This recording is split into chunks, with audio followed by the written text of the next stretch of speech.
আব্বু প্লিজ আমাকে বাসা থেকে বের করে দিও না, আমি কিছু করিনি, বিশ্বাস করো। আম্মু তুমি তো আমাকে বিশ্বাস করতে, আমি এ কাজ করিনি।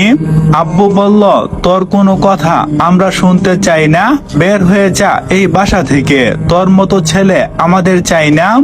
আর তখন আম্মু বলল আজ থেকে ভাববো আমাদের কেউ নেই।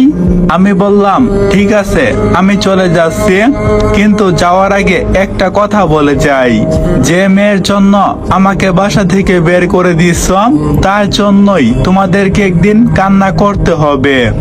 আর হ্যাঁ, আপনি আজ যা করলেন আপনাকে আমি কখনো ক্ষমা করব না। এই বলে চলে এলাম বাসা থেকে। এবার আমার পরিচয়টা দিয়ে নেই, আমি হলাম স্বামী। আর এতক্ষণ যা হচ্ছিল আপনারা হয়তো কোনো কিছু বুঝতে পারেননি, তাহলে আমি আপনাদেরকে সবকিছু খুলে বলি। রাত প্রায় 12টা, মিম আপু মানে আমার মামাতো বোন আমার ফোনে ফোন দিয়ে বলল একটু তার রুমে যেতে। আমি ভাবলাম কোনো সমস্যা হয়েছে, তাই আমি তার রুমে যাওয়ার পর সে কোনো কথা না বলে দরজা লাগিয়ে দিল। আমি বললাম কি হলো, আপনি দরজা কেন লাগালেন? কিন্তু সে কোনো কথা বলছে না। আমি বললাম এ কি, আপনি আপনার জামা ছিঁড়ছেন কেন? মিম আপু তার জামা ছিঁড়ে জুড়ে একটা চিৎকার করে বলতে লাগলো বাঁচাও, কে কোথায় আছো, আমাকে বাঁচাও। আমি তখন তাকে বললাম কি করছো আপু? তখন দেখলাম মিম আপু আরো জুড়ে চিৎকার করতে শুরু করে। তারপর আমার বাবা আর মা, মামা মামি সবাই এসে বাহির থেকে বলতে লাগলো কি হয়েছে মিম মামনি, কি হয়েছে তোমার? দরজা খুলো, দরজা কেন লাগিয়ে রাখছো? তখন আমি যেই না দরজা খুলতে যাব, ঠিক তখন আমাকে জোরে একটা ধাক্কা দিল। আমি তার থেকে ছোট হওয়ার কারণে তার সাথে শক্তিতে পেরে উঠিনি। আমি সোজা খাটে পড়ে গেলাম আর এক টান দিয়ে আমার জামা ছিঁড়ে ফেললো। তারপর আমার দিকে তাকিয়ে তাচ্ছিলিক একটা হাসি দিয়ে দরজাটা খুলে দিল। দরজাটা খুলে দিতেই মামি এসে তাকে জড়িয়ে ধরল আর মিমকে বলল কি হলো মিম, কি হয়েছে তোমার?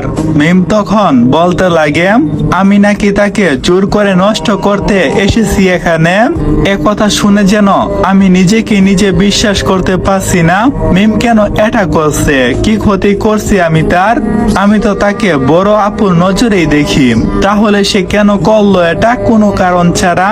আমি এসব ভাবছি, ঠিক তখন আমার বাবা এসে আমাকে জুড়ে 2টা থাপ্পড় মারে আর বলেছি এত কুলাঙ্গার একটা ছেলে আমি জন্ম দিলাম, তোকে আমার নিজের ছেলে বলতেও ঘৃণা হচ্ছে। আর তারপর তার প্যান্টের বেল খুলে আমাকে ইচ্ছে মতো মারতে লাগলো। আর এরপর কি হলো আপনাদেরকে তো আমি প্রথমেই বললাম।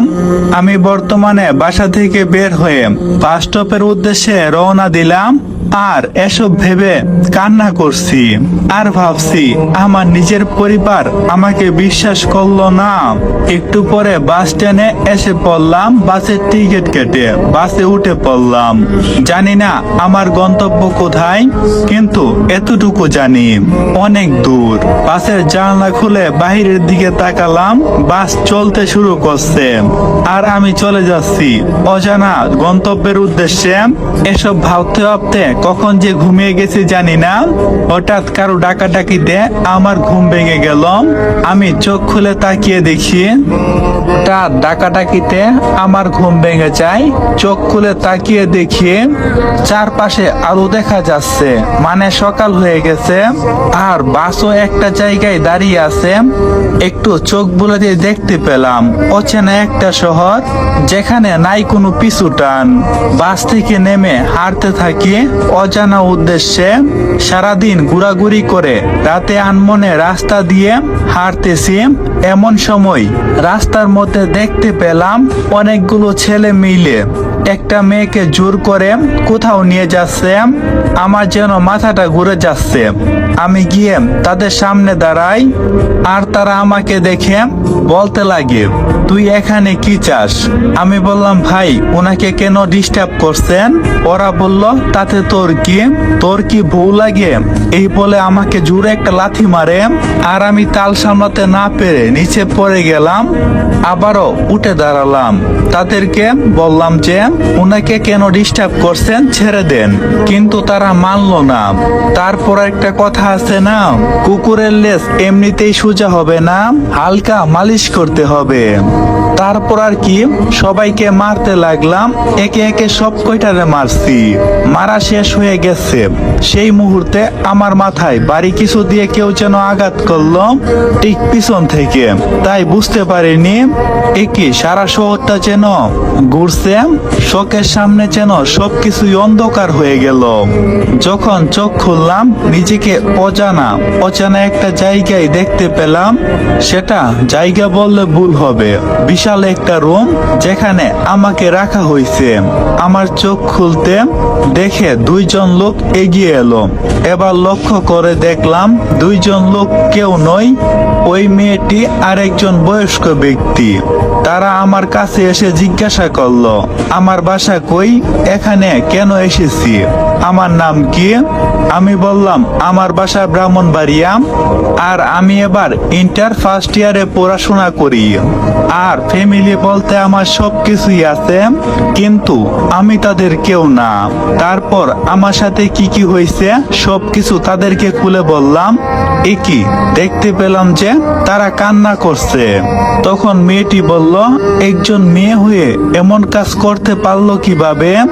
আর আঙ্কেল মানে মেয়েটির বাবা আমাকে বলল, মিম কেন তোমার সাথে এমনটা করলো। তখন আমি তাদেরকে বললাম, আজ থেকে 2 বছর আগের কথা। তাহলে এবার আমরা অতীত থেকে ঘুরে আসি। মিম আপু আমার মামার একমাত্র মেয়ে। ছোট থেকে আমরা দুইজন একসাথেই থাকতাম। মামা মামি সবাই আমাকে নিজের ছেলের মতোই ভালোবাসতাম। আর মিম আপুকে আমি নিজের বোন মনে করতাম।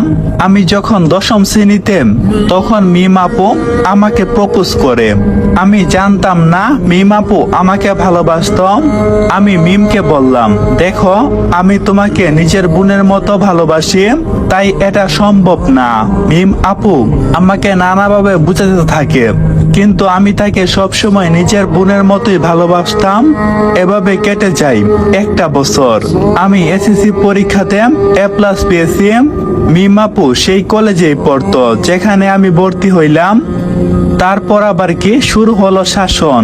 আমি তাকে নিজের বোন ভেবে সব মেনে নিতাম, কিন্তু সে তো আমাকে ভালোবাসতো।